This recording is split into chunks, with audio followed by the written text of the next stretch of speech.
Di 10K subscriber channel Novel Official, akan adakan giveaway untuk 3 orang pemenang. Jangan lupa untuk selalu komen dan like untuk setiap video. Bab 961. Tidak bisa. Melihat Charlie mengakui kekalahannya sebelum bertanding, Max malah menggigitnya dan tidak ingin melepaskannya. Dia sengaja menggunakan nada bicaranya. Kalian semua mendengar. Kamu tadi mengatakan, jangan lihat mobilnya, tapi lihat siapa yang mengendarainya. Karena itu masalahnya, maka kita berdua akan berlomba disaksikan semua teman. Charlie mengulurkan tangannya dan mengatakan sesuatu yang tulus. Oh, Max. Jangan membandingkan. Saya bukan pemain kelas berat. Tidak adil berlomba seperti ini. Sungguh tidak adil. BMW 760 dan Mercedes-Benz E300L. Melihat Charlie mengatakan bahwa dia bukan kelas berat, Max menduga Charlie takut. Dia mencibir dengan keras. Charlie, kamu tadi membual. Bisakah kamu menjadi laki-laki di depan istrimu? Charlie pura-pura kesal dan berkata, oh, dengarkan aku Max. Janganlah bicara seperti itu. Kita semua adalah teman yang tumbuh bersama. Mengapa kamu harus begitu agresif? Ya, kamu mengendarai mobil yang hebat. Lalu apa? Apakah kamu benar-benar berpikir mobil kamu lebih baik dari mobil saya, sehingga bisa mengalahkan saya? Max berpikir bahwa Charlie sudah masuk perangkapnya. Tetapi dia tidak menyangka bahwa dialah yang masuk perangkap. Max berkata, apakah kamu bisa menang atau tidak itu tergantung pada apakah kamu berani bertarung dengan saya. Jika kamu melamar dan bukan laki-laki, saya juga tidak bisa apa-apa. Charlie segera berkata dengan marah, oke, mari kita adu balap. Siapa takut? Max segera berkata sambil tersenyum. Bagus sekali. Mari kita adu balap yang menarik. Siapa yang tiba duluan di Hotel Hyatt Regency dialah pemenangnya. Bagaimana keadaannya? Charlie mengangguk. Ya, jadi lebih seru bagaimana kalau ada taruhannya. Ayo, Max berkata dengan percaya diri. Kamu bisa membuat taruhan apapun yang kamu mau. Charlie berpikir sejenak dan berkata, yah, saya mendengar Stephanie mengatakan panti asuhan kekurangan dana. Jadi, siapapun yang kalah harus menyumbangkan mobilnya pada panti asuhan, dan membiarkan mereka melakukan apapun yang mereka inginkan pada mobil itu. Dan kita berdua tidak boleh mundur dari taruhan. Bagaimana keadaannya? Harvey buru-buru meraih lengan Charlie dan berkata, Charlie, jangan tertipu olehnya. Orang ini tidak memiliki niat baik sama sekali.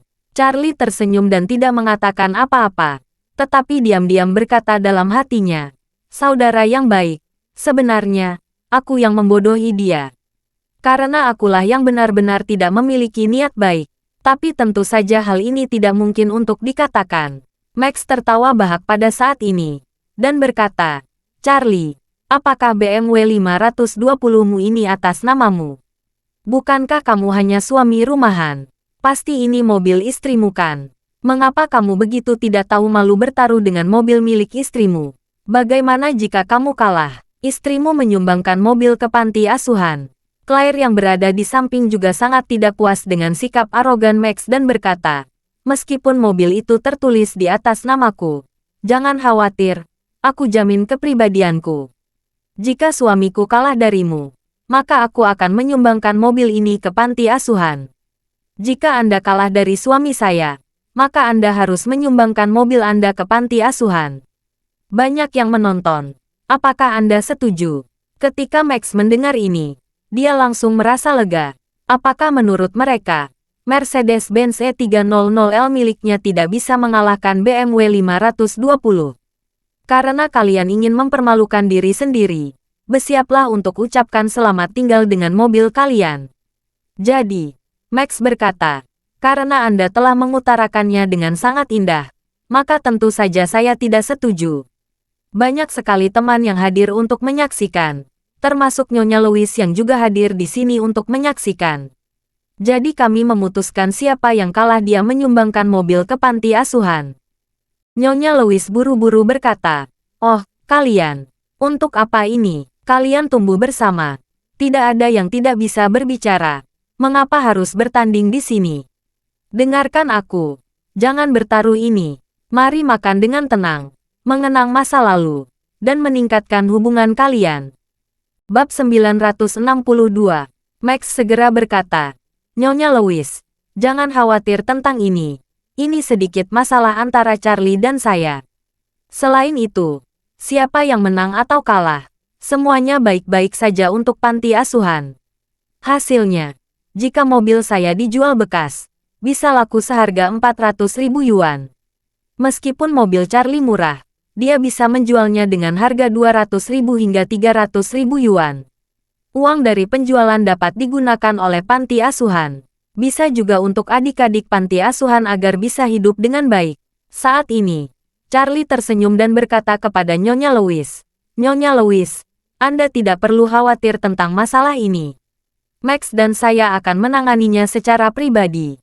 Faktanya, Nyonya Louise terutama takut Charlie kalah. Tetapi ketika melihat Charlie percaya diri, dia merasa bahwa masalah ini tidak terbayangkan olehnya.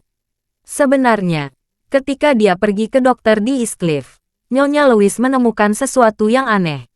Hal pertama yang aneh adalah para dokter di rumah sakit terlalu sopan kepadanya. Para dokter memperlakukan dirinya sebagai VIP.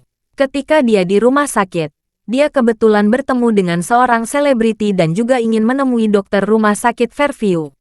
Mereka berdua berdiskusi dengan dokter yang sama, tetapi dia menemukan bahwa sikap dokter itu tidak menghormati selebriti itu. Dokter itu ramah pada dirinya sendiri. Nyonya Louise beranggapan, dirinya hanyalah seorang karyawan panti asuhan. Dan ini adalah kali pertama dalam hidupnya dia datang ke Eastcliff. Dia tidak memiliki keluarga kaya dan koneksi, tapi mengapa dokter begitu menghormatinya? Hal kedua yang aneh adalah ketika dia pergi ke meja operasi. Sebelum disuntik anestesi umum oleh ahli anestesi, dia mendengar kepala ahli bedah berbicara dengan asistennya sebelum dia tak sadarkan diri. Dengan melihatnya, dia mendengar dokter ahli bedah mengatakan, "Pasien ini adalah dermawan tuan muda, jadi mereka harus memperhatikannya dan berhati-hati." Dia tidak pernah ingin mengerti apa sebenarnya yang dikatakan tuan muda oleh dokter itu. Atau mungkin dia berhalusinasi saat itu dan salah dengar. Namun, setiap kali dia memikirkan ini, dia selalu memikirkan Charlie. Meskipun dia tidak tahu mengapa, dia selalu merasa bahwa anak yang dibesarkannya tidak memiliki pertumbuhan yang dia bayangkan. Terlebih lagi, semua jutaan biaya pengobatan yang dia habiskan di rumah sakit semuanya diselesaikan oleh Charlie. Solusi macam apa yang dia miliki untuk memecahkan begitu banyak uang dalam waktu singkat? Ini membuatnya merasa lebih luar biasa. Melihat Charlie lagi saat ini, dia menemukan bahwa Charlie memang telah banyak berubah dibandingkan sebelumnya. Perubahan terbesar adalah dia lebih percaya diri dari sebelumnya. Ini juga membuat Nyonya Louise merasa sangat lega di hatinya. Karena dalam beberapa tahun terakhir, dia berharap Charlie akan lebih percaya diri. Tetapi dia tidak pernah berhasil. Tetapi sekarang seperti dia telah berhasil melewati jalan itu. Memikirkan hal ini, dia tidak lagi ikut campur dalam taruhan antara Charlie dan Max. Pada saat ini, Max memandang Charlie dengan bangga, dan berkata sambil tersenyum, "Charlie, agar adil, masing-masing dari kita membawa 5 orang di dalam mobil. Teman-teman kita, termasuk Nyonya Louise, menjadi saksi. Siapapun yang kalah tidak akan bisa menyangkalnya." Charlie mengangguk dan berkata, "Baiklah, Nyonya Louise, Stephanie, dan Harvey di mobilku." "Oke," Max berkata sambil tersenyum. "Kalau begitu kita teman-temanku bersamaku." Bab 963. Teman-teman langsung mengoper, tapi karena 2 mobil tidak bisa menampung semuanya, sebagian teman harus naik taksi. Charlie duduk di BMW 760 yang dia beli untuk Claire, dan istrinya Claire duduk di kopilot. Nyonya Louise, Stephanie dan Harvey duduk di kursi belakang.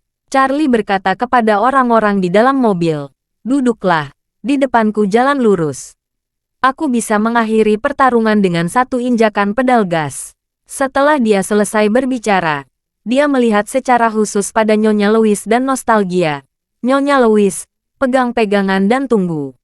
Saya akan memenangkan Mercedes-Benz untuk panti asuhan kita dengan tendangan akselerasi. Sangat mudah menjual mobil seharga 300.000 yuan. Saatnya membelikan mainan anak-anak yang bagus."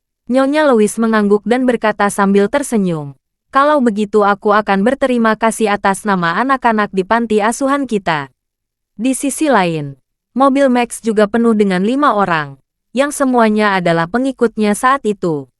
Max membawa mobilnya hingga sejajar dengan BMW Charlie, menurunkan jendela, dan berkata sambil tersenyum, "Charlie, mulailah ketika kamu siap. Aku akan memberikan 3 detik." Charlie berkata dengan rendah hati, "Jangan, jangan, jangan, kita semua berteman. Tiap detik akan membosankan. Ayo mulai bersama." Haha, 5 orang di Mercedes-Benz tertawa bahak. Dan Max berkata dengan gembira, "Charlie, kamu benar-benar menarik.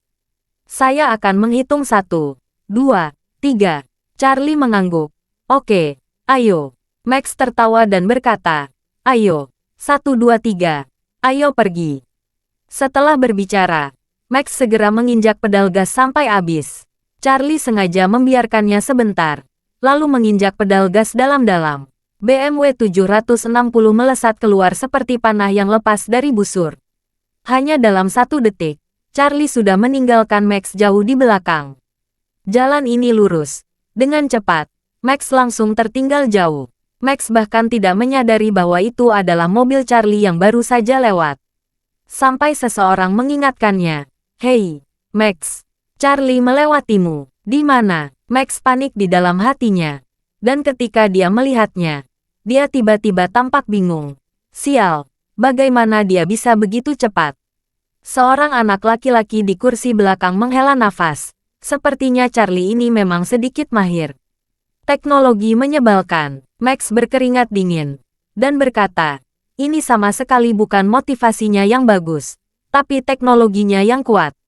Bajingan ini menarikku." Pria itu buru-buru bertanya, "Apa maksudmu?" Max memarahinya. "Saya telah menginjak gas sampai habis, dan dia jauh lebih cepat dari saya. Ini berarti tenaga kuda mobilnya jauh lebih besar daripada mobil saya. Mobilnya pasti 400 daya kuda."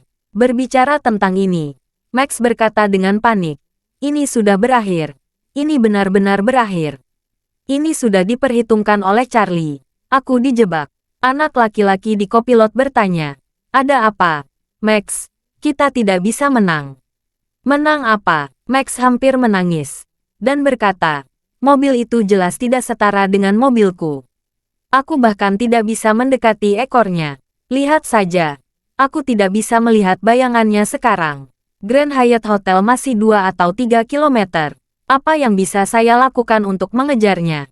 Kali ini aku akan kalah." "Ah!" Seseorang di barisan belakang berseru, "Max, jika kamu kalah, kamu akan menyumbangkan mobil ini ke panti asuhan." "Aku akan menyumbangkan telur." Max menggertakkan dan memarahi. "Apakah kamu tahu berapa banyak aku bekerja keras untuk membeli mobil ini? Aku tidak akan menyumbangkannya ke panti asuhan. Tapi, kamu sudah bertaruh dengan Charlie di depan kami semua. Jika kamu melanggar janjimu, bukankah itu tidak terlihat bagus?" Max juga menyadari masalah ini. Bab 964. Jika dia menarik kembali kata-katanya, bukankah dia akan ditarik oleh teman-teman masa kecilnya? Tapi dia tidak ingin menyumbangkan mobil yang baru dibelinya ini ke panti asuhan. Pada saat ini, dia bahkan berpikir untuk kabur dan tidak ikut makan malam. Lalu tidak akan berkomunikasi lagi dengan orang-orang panti asuhan ini di masa depan. Saat dia teringat, kilatan cahaya melintas di pikirannya. Segera setelah itu, dia mengubah jalur ke jalur kanan tanpa ragu-ragu. Dia mendekati pantat mobil di depannya. Max sudah menyarankan, solusi terbaik adalah mengalami kecelakaan lalu lintas. Dalam hal ini, itu sama dengan taruhan dihentikan karena ada force majeure, jadi dia tidak kalah. Oleh karena itu, dia memilih mobil lain secara acak untuk menumbukannya. Pada saat ini, anak laki-laki di kopilot sangat ketakutan sehingga dia berteriak, "Max! Max, kita akan tumburan." Max mencibir dan berkata dalam hatinya, "Yang kuinginkan memang menabraknya." Namun, ketika dia mendekati mobil di depan, dia menyadari bahwa mobil di depan ternyata adalah Porsche Cayenne hitam. Pada saat ini, dia segera menginjak rem. Harga Cayenne sekitar 1 juta, dan asuransi kerusakan mobilnya hanya sekitar 500.000. Jika dia menabrak mobil ini, Asuransinya tidak cukup membayar. Kebetulan, ada Volkswagen Passat di jalur kanan sebelahnya. Dia membanting aduk dan menabrak pantat Volkswagen Passat. Mobilnya menumbur Passat di depannya dengan benturan keras beberapa saat sebelum akhirnya berhenti. Bagian depan Mercedes-Benz Max juga hancur tanpa bisa dikenali. Untungnya, airbag berfungsi, jadi tidak ada yang terluka. Setelah menabrak mobil, Max segera menghentikan mobilnya, membuka pintu dan berjalan keluar. Dia segera membuka ponselnya dan merekam video di WeChat. Dia menamparkan bagian depan mobilnya dan Passat yang ditabraknya. Max berkata, "Teman-teman, tolong beritahu Charlie. Saya mengalami kecelakaan, menabrak mobil Passat. Taruhan hari ini tidak bisa dilanjutkan. Tunggu mobil saya diperbaiki. Kita atur ulang taruhannya." Kemudian, dia mengirim video itu ke grup panti asuhan. Setelah video terkirim, dia berpikir dirinya sangat cerdas. Bahkan dia berpikir menggunakan metode ini untuk menyelesaikan masalah. Sangat pintar. Kalau tidak, jika dia benar-benar mengendarai mobil sampai Hyatt Regency Hotel, dia benar-benar akan kalah dan tidak bisa menarik kata-katanya. Dan jika dia tidak menyumbangkan mobil, dia tidak akan bisa bergaul dalam lingkaran panti asuhan di masa depan. Awalnya, dia tidak keberatan jika harus kehilangan lingkaran teman ini. Dia tidak memiliki perasaan yang nyata untuk orang-orang ini. Dia juga tidak peduli dengan Nyonya Louise. Namun, ketika dia bertemu Stephanie, dia merasa memiliki tujuan baru dalam hidup. Dia akan menemukan kesempatan untuk menyerang Stephanie. Jika dia kalah dalam permainan dan menyangkalnya hari ini, itu akan menjadi hal bodoh untuk mencoba mendekati Stephanie. Tepat ketika dia begitu bangga dengan kecerdasannya, seorang pria parubaya berjalan di depannya, menunjuk ke arahnya, dan berteriak, "Apa kamu buta? Siapa yang menyatakan bahwa mobil ini adalah Passat? Mobil saya ini Phaeton impor W12 terbaik. Harganya lebih dari 2 juta. Apakah otakmu ditendang dengan memikirkannya hingga menjadi bodoh? Apa-apaan ini?" Max berkata dengan heran. "Phaeton, bukankah itu Passat?" Ketika pria itu mendengarnya, dia memarahinya. Dia mengulurkan tangan dan meraih kerah Max dan menyeretnya ke depan. Dia menunjuk ke pantat mobilnya dan mengutuk. "Katakan, apa ini? Ayo ikuti saya baca. Phaeton." Hati Max tiba-tiba menjadi dingin. Ini adalah Volkswagen Phaeton paling rendah dalam legenda. Apa bedanya dengan Passat? Bab 965. Meskipun Porsche adalah merek mewah, Cayenne biasanya berharga lebih dari 1 juta. Namun, meskipun Volkswagen Jerman adalah merek biasa, Volkswagen Phaeton ini adalah model yang sangat-sangat mahal. Phaeton kelas atas lebih dari 2 juta yuan, yang sama sekali tidak lebih murah daripada Audi A8 kelas atas, atau Mercedes-Benz kelas atas dan BMW seri 7 kelas atas. Max terkejut dengan logo Porsche Cayenne tergeletak. Jadi dia secara tidak sadar ingin memilih mobil yang lebih murah dan menabraknya. Ketika dia melihat Phaeton ini, dia hanya melihat logo Volkswagen di belakang malam hari, dan mobilnya juga terlihat seperti Passat. Jadi dia tidak terlalu memihak dan langsung menabraknya. Namun, dia tidak menyangka mobil ini adalah Phaeton yang direndahkan. Ketika dia berpikir bahwa mobil itu bernilai lebih dari 2 juta, dia depresi dan ingin mati. Hal semacam ini memperhatikan rasio 0 ke integrasi. Artinya, jika sebuah mobil dibongkar, harganya bisa menjadi 2 atau 3 kali lipat dari harga mobil sebenarnya atau bahkan lebih tinggi. Setelah tabrakan dari belakang tadi, 2 lampu belakang, bagasi, dan bumper belakang Phaeton, semuanya rusak. Phaeton ini adalah mobil impor. Semua suku cadangnya perlu diimpor. Jadi mungkin ratusan ribu dolar untuk memperbaiki. Apalagi Mercedes-Benz miliknya juga mengalami kecelakaan yang cukup parah. Mercedes-Benz adalah salah satu merek dengan rasio zero to integrasi tertinggi. Mercedes-Benz E-Class seharga 500.000 ini, jika dibongkar sesuai kutipan suku cadang toko 4S, setidaknya bisa lebih dari 1 juta. Hanya 2 lampu depan otomatis akan menelan biaya lebih dari 60.000. Selain itu, kap depan, tangki udara, radiator, dan bumper depan semuanya rusak. Dan 2 airbag telah digunakan. Biaya pertanggungan asuransi, setidaknya 200.000. Jika Anda menabrak Passat, kerusakan gabungan keduanya tidak akan pernah melebihi 500.000. Dalam hal ini, semua biaya akan ditanggung oleh perusahaan asuransi. Dia tidak perlu khawatir tentang apapun. Tapi dia buta dan menabrak Phaeton. Jika dihitung seperti ini, kerusakan kedua mobil diperkirakan mendekati 1 juta. Asuransinya hanya menanggung 500.000 yuan. Dia harus mencari cara untuk membayar sisa. Dia tiba-tiba ingin pingsan.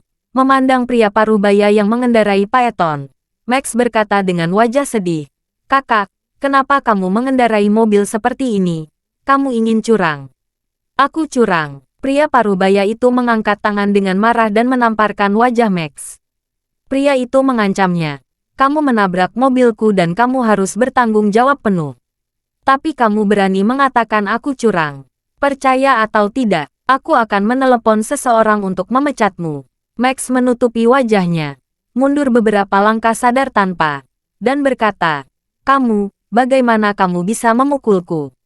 Aku tidak bisa memukulmu. Pria itu bertanya dengan sinis. Apakah kamu tahu siapa aku? Aku tidak tahu. Max menenangkan kepalanya dengan rasa bersalah. Pemirsa itu meraih kerah Max, menariknya lebih dekat, menatapnya dan berkata dengan marah. Lihat dengan jelas, nama saya Jaiden. Pernah mendengar nama saya? Ketika Max mendengar ini, wajahnya menjadi pucat karena ketakutan. Tentu saja dia pernah mendengar nama Jaiden Marquez. Ada 4 penjaga agung di bawah Albert. Semuanya adalah bawahan Albert yang paling efektif. Terima kasih sudah mendengarkan cerita novel Pesona Pujaan Hati. Sampai jumpa di novel selanjutnya.